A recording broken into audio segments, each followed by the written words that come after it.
Subsequent, this, Mr. Speaker, is clear that my office have been having meetings with the governor of Nairobi on various matters affecting the people of Nairobi, and hence the deputy president cannot be accused of undermining devolution.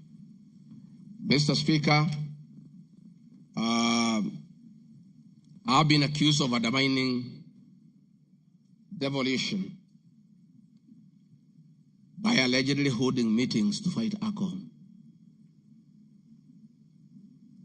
I'm sorry, Mr. Speaker, if the House took it that I say the House is a theater of the absurd.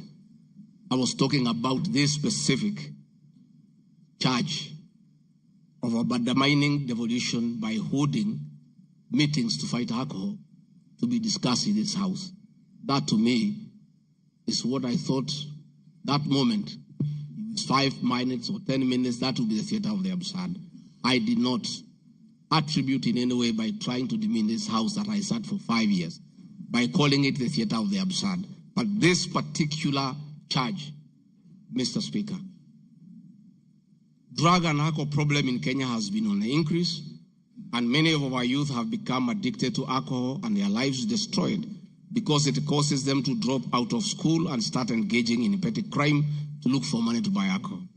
I'm a strong advocate for youth rehabilitation from alcohol and substance abuse, which I continue to encourage and support in order to save our future. With regard to alcohol control and regulation, I wish to state that I have held several meetings with the governors in Meru, Chuka, in Mombasa, in Nakuru,